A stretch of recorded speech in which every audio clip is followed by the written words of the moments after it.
We must do more than talk about democratic values, we must live them. Just as the Biden administration seemed desperate to silence people for speaking their minds, so the Trump administration will do precisely the opposite, and I hope that we can work together on that. If American democracy can survive 10 years of Greta Thunberg scolding, you guys can survive a few months of Elon Musk. Democracy rests on the sacred principle that the voice of the people matters. There's no room for firewalls. You either uphold the principle or you don't.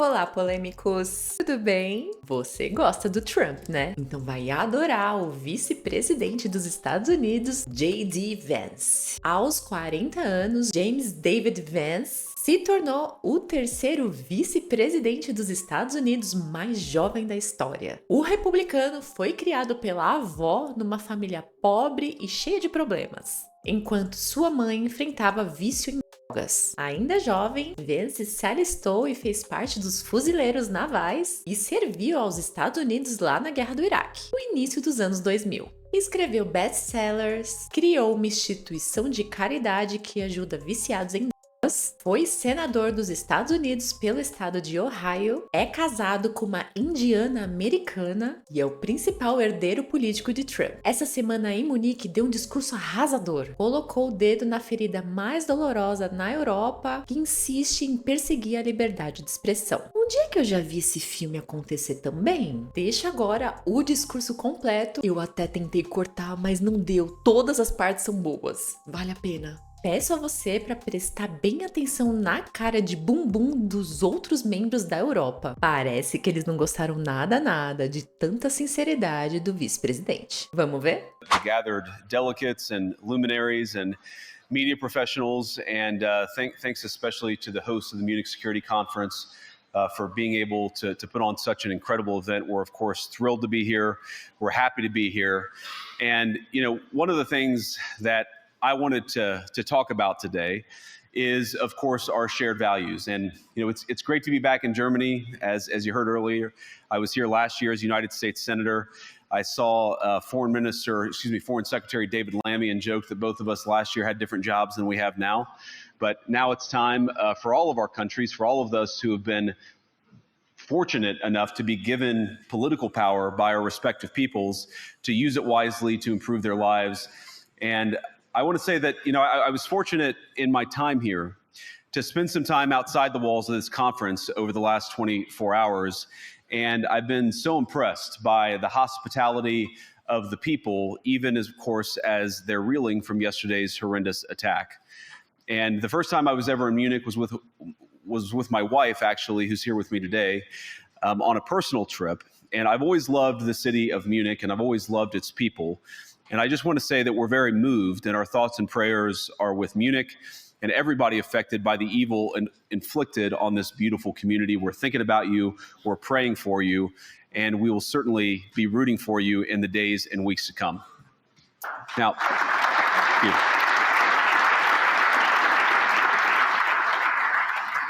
I hope that's not the last bit of applause that I get, but we gather at this conference, of course, to discuss security, and normally we mean threats to our external security. I see many great military leaders gathered here today. But while the Trump administration is very concerned with European security and believes that we can come to a reasonable settlement between Russia and Ukraine, and we also believe that it's important in the coming years for Europe to step up in a big way to provide for its own defense, the threat that I worry the most about vis-a-vis Europe is not Russia, it's not China, it's not any other external actor. And what I worry about is the threat from within, the retreat of Europe from some of its most fundamental values, values shared with the United States of America.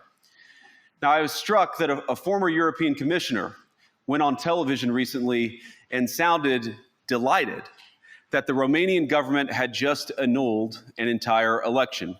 He warned that if things don't go to plan, the very same thing could happen in Germany too. Now, these cavalier statements are shocking to American ears. For years, we've been told that everything we fund and support is in the name of our shared democratic values. Everything from our Ukraine policy to digital censorship is billed as a defense of democracy. But when we see European courts canceling elections and senior officials threatening to cancel others, we ought to ask whether we're holding ourselves to an appropriately high standard. And I say ourselves because I fundamentally believe that we are on the same team. We must do more than talk about democratic values, we must live them. Now, within living memory of many of you in this room, the Cold War positioned defenders of democracy against much more tyrannical forces on this continent. And consider the side in that fight that censored dissidents, that closed churches, that canceled elections. Were they the good guys? Certainly not. And thank God they lost the Cold War. They lost because they neither valued nor respected all of the extraordinary blessings of liberty. The freedom to surprise, to make mistakes, to invent, to build. As it turns out, you can't mandate innovation or creativity, just as you can't force people what to think, what to feel, or what to believe. And we believe those things are certainly connected. And unfortunately, when I look at Europe today, it's sometimes not so clear what happened to some of the Cold War's winners. I look to Brussels, where EU commissars warn citizens that they intend to shut down social media during times of civil unrest the moment they spot what they've judged to be, quote, hateful content. Or to this very country, where police have carried out raids against citizens suspected of posting anti-feminist comments online as part of, quote, combating misogyny on the internet, a day of action. I look to Sweden, where 2 weeks ago the government convicted a Christian activist for participating in Koran burnings that resulted in his friend's murder.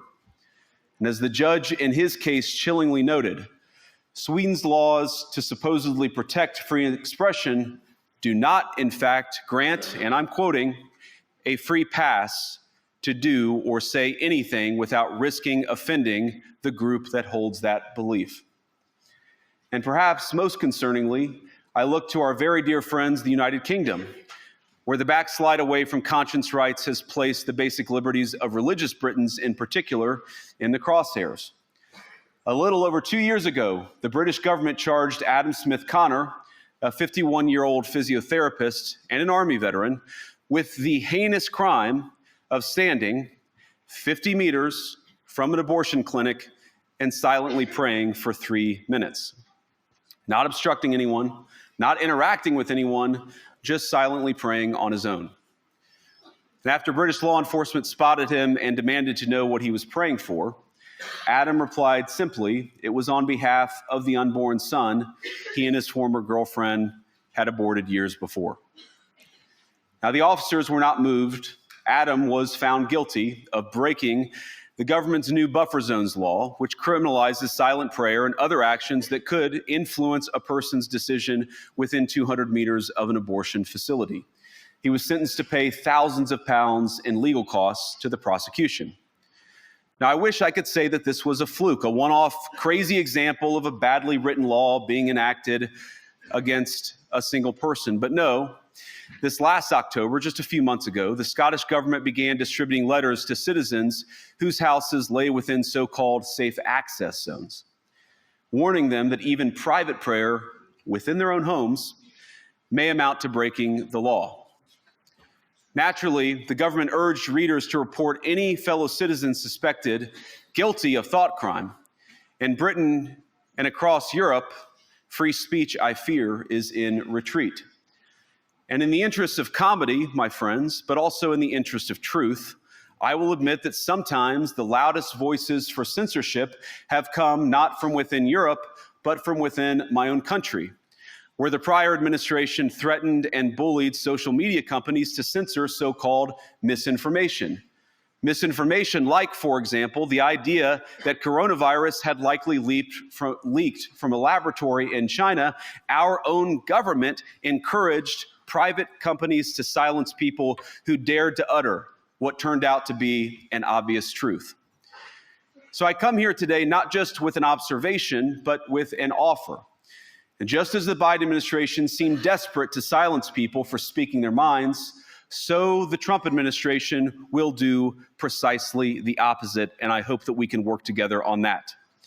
In Washington, there is a new sheriff in town, and under Donald Trump's leadership, we may disagree with your views, but we will fight to defend your right to offer it in the public square, agree or disagree.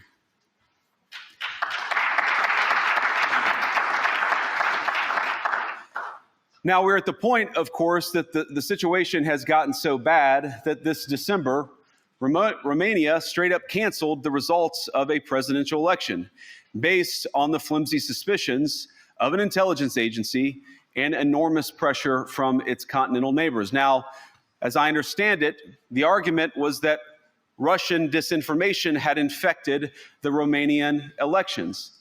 But I'd ask my European friends to have some perspective. You can believe it's wrong for Russia to buy social media advertisements to influence your elections. We certainly do. You can condemn it on the world stage even.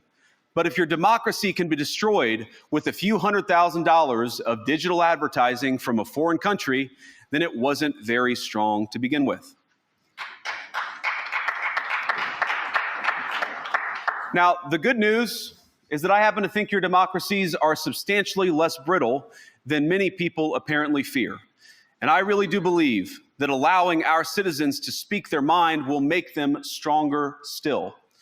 Which, of course, brings us back to Munich, where the organizers of this very conference have banned lawmakers representing populist parties on both the left and the right from participating in these conversations.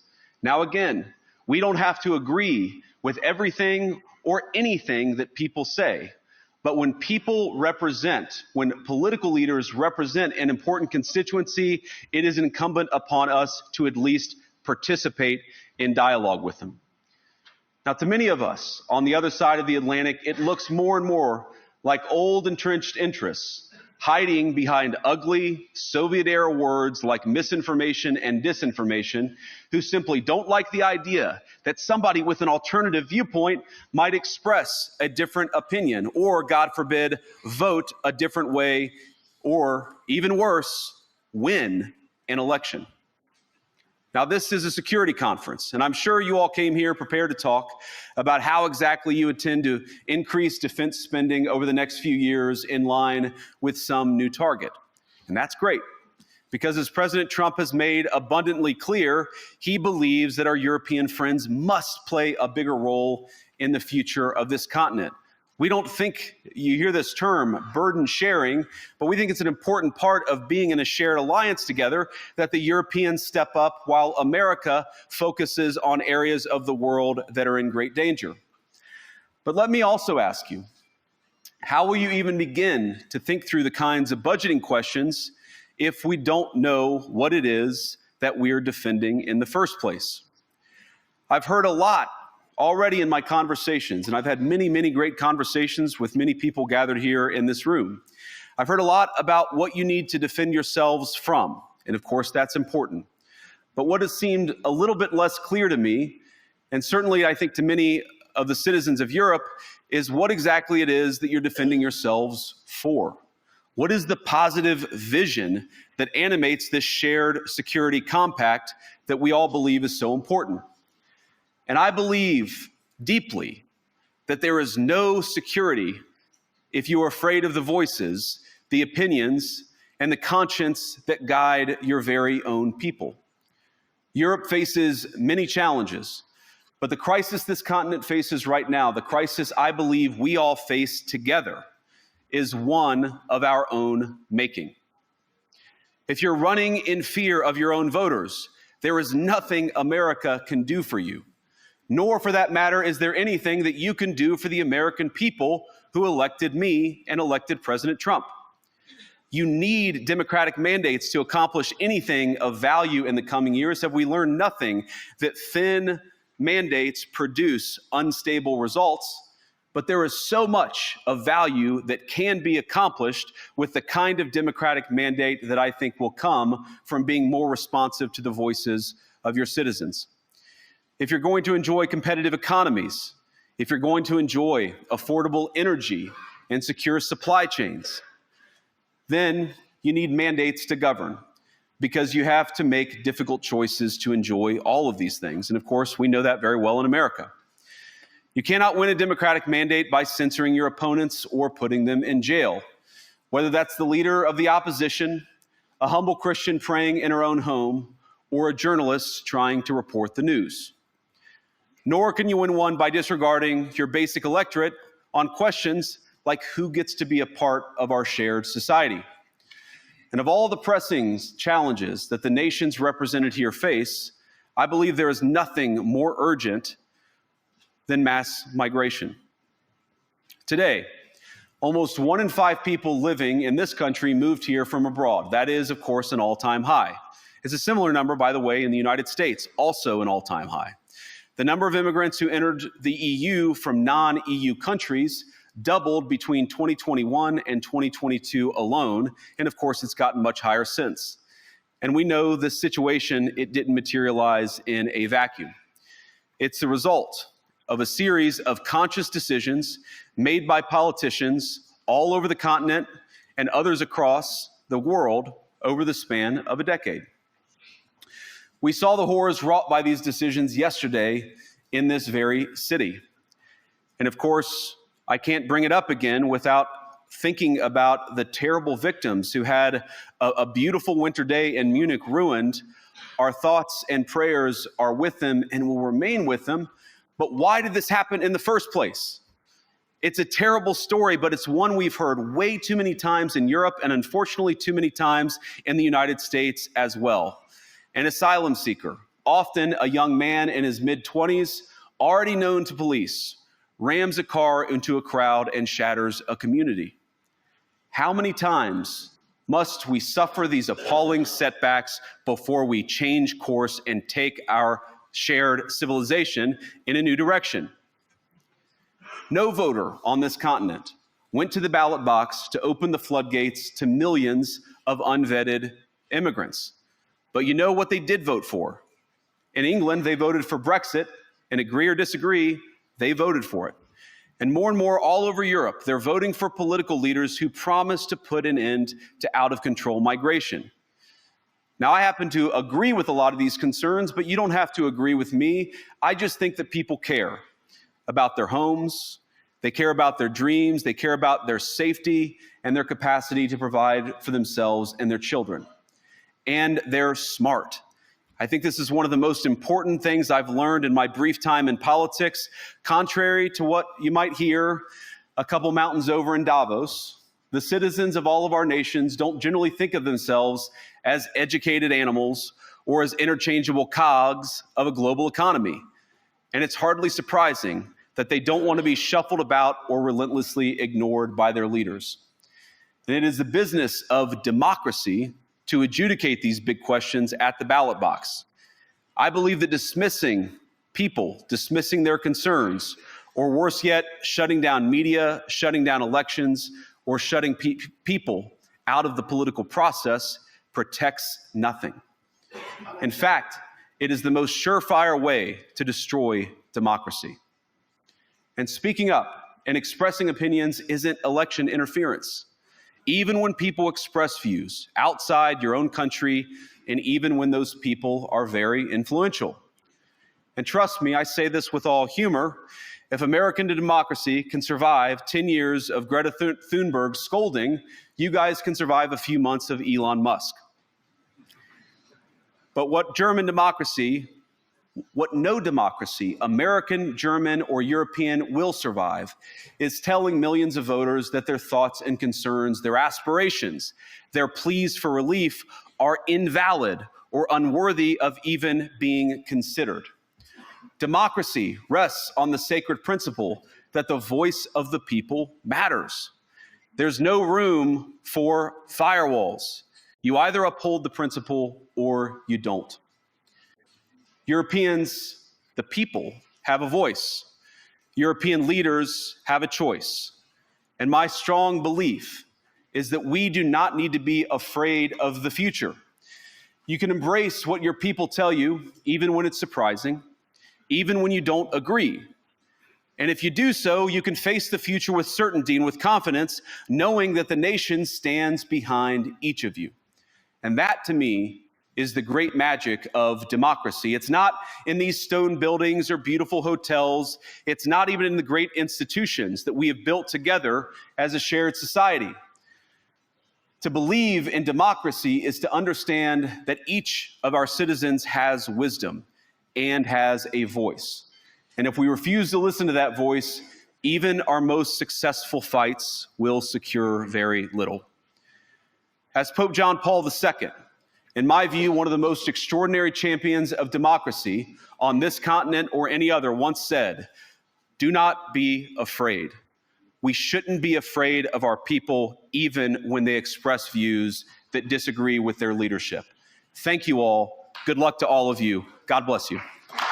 Fantástico, né? A parte que eu mais gostei foi quando ele tirou uma da Greta. E eu tô ansiosa pra saber quais serão os próximos passos do governo americano em busca de trazer de volta os valores ocidentais, principalmente da liberdade de expressão. Mas e você? Qual foi a sua parte favorita nesse discurso arrasador? Eu já te falei que a minha foi da Greta, né? Deixa aqui nos comentários que eu quero saber a sua opinião. Se você gostou desse vídeo, se inscreve no canal e deixa seu like e compartilha com o máximo de pessoas que você puder, para que eu possa continuar trazendo conteúdos divertidos, engraçados e interessantes. Até amanhã, hein?